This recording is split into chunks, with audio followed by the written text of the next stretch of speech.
В Национальной библиотеке Чувашской Республики в рамках республиканской культурно-патриотической акции «Александр Невский. Имя России» проходит передвижная выставка «Святой благоверный князь Александр Невский», посвященная празднованию 800-летия со дня рождения святого благоверного князя. В экспозиции, подготовленной «Оно, дети отчизны, достойная смена», представлены 24 картины.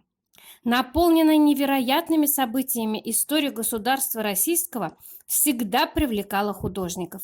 В исторической живописи одно из центральных мест по праву занимают деяния Александра Невского.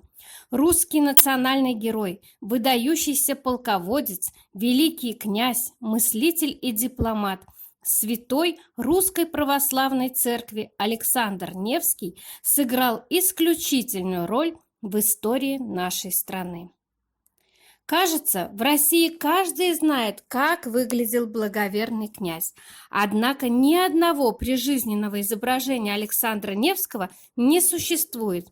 Как же на протяжении веков складывался образ этого легендарного человека? В источниках встречается крайне мало описаний внешности Александра Невского. В XIII веке известный автор отмечал красоту его лица, силу, как у Самсона, и мощный голос. А в XVI веке иконописцы изображали святого с бородой, широкими плечами и кудрями. Исторических свидетельств не так уж и много. Но лицо мы всегда узнаем. Сочетание мужественности и святости, прекрасного рыцарственного облика и молитвенного благочестия мы видим в иконах и на картинах, представленных на выставке.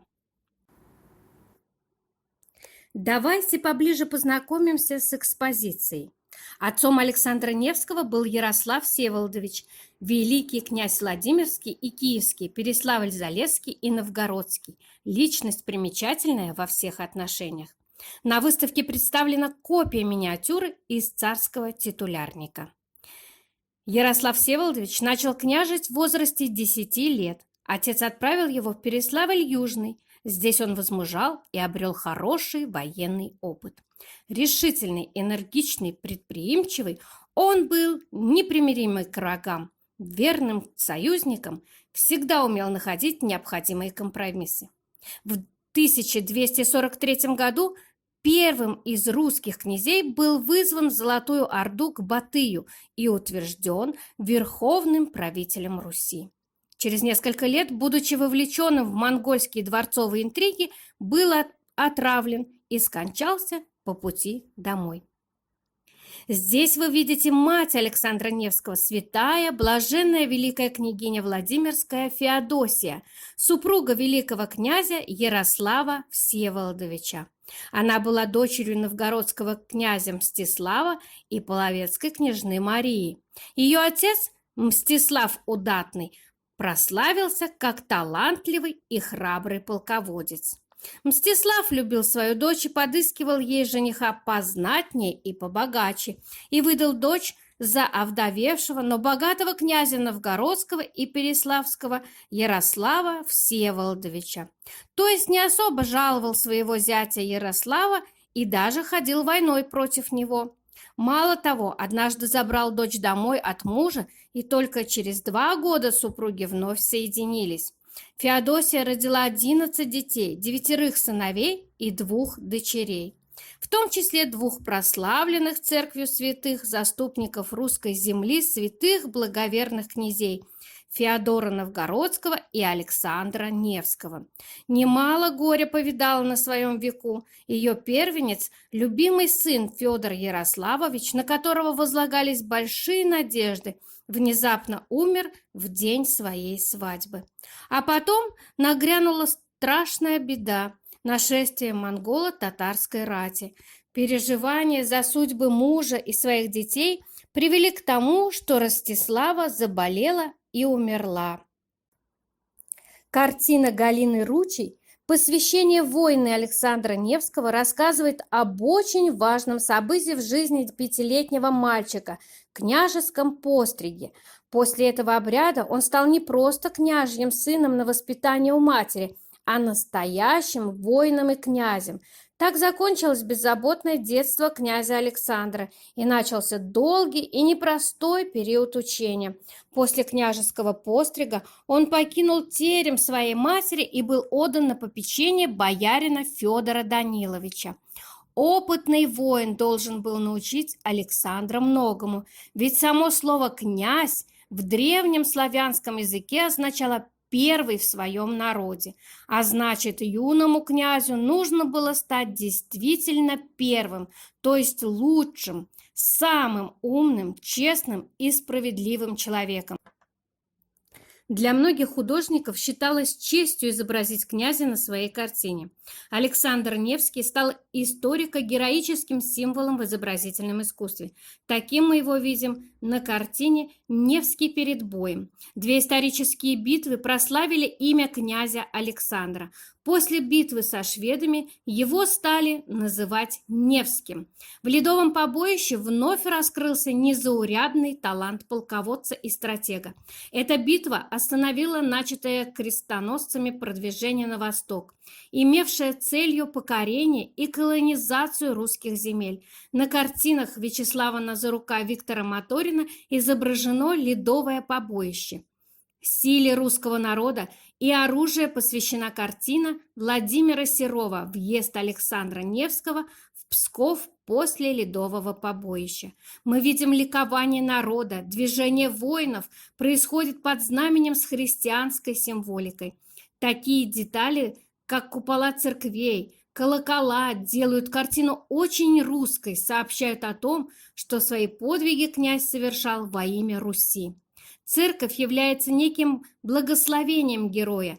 Идея художественного полотна родилась у художника в период Великой Отечественной войны. Не случайно от картины веет словом «победа». Благоверный князь был непоколебим в отстаивании православной веры предков. На этой картине Генриха Семирадского изображен прием папских легатов. Один из посланников Папы Римского протягивает князю письмо, но Александр Невский отстраняется. Что же хотели католики? Если не получилось силой завоевать новгородские земли, то может попробовать обратить русичей в свою католическую веру и таким образом без крови и сражений подчинить их себе. Князь был тверд в своем решении остаться верным православию. Его лицо, поза, жесты отражают эту уверенность. Он не колеблется в выборе. Александр Невский недвусмысленно ответит: «От вас учения не принимаем». На другой картине мы видим приезд Александра Невского в Орду к хану Батыю. Каждый, кто посещал Орду, перед тем, как быть допущенным к хану, должен был под страхом смерти поклониться идолам, огню и кусту. Но Александр Невский, не желая проходить языческие обряды, ответил твердым отказом, несказанно поразив ордынцев своей смелостью. Большим другом князя Александра Невского был старший сын Батыя Сартак, настолько большим, что сам принял христианскую веру. Филипп Москвитин изобразил это на своей картине «Великий князь Александр Невский и хан Сартак в Каракаруме». Тревожная, драматическая история Древней Руси привлекла многих художников. Среди них наш современник Сергей Рубцов. Красота русской земли и русского человека – ведущая тема его творчества. На нашей выставке мы видим картину «Александр Невский на Плещеевом озере». Здесь, в городе Переславль-Залесский, родился Александр Невский и 23 года управлял этим городом. Древний город стоит на берегу Плещеева озера. В нем как будто остановилось время. Вот она, наша исконная Великая Русь. Нет ничего прекраснее этих пейзажей, строгих и возвышенных, неповторимых своей особой надмирной красотой.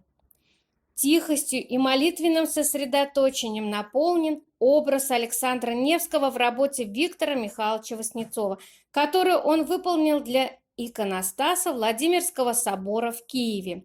В васнецовском образе Александра Невского ощущается смирение перед Богом, святость и вместе с этим внутренняя сила и богатырская мощь. Ни одно дело не начинал Александр без молитвы. На картине Петра Басина изображен Александр Невский, молящийся об избавлении своего отечества. Защитник Невских земель, Александр Невский считается небесным покровителем Санкт-Петербурга. Нет ни одного петербургского храма, где бы посетителей не встречал образ благоверного князя.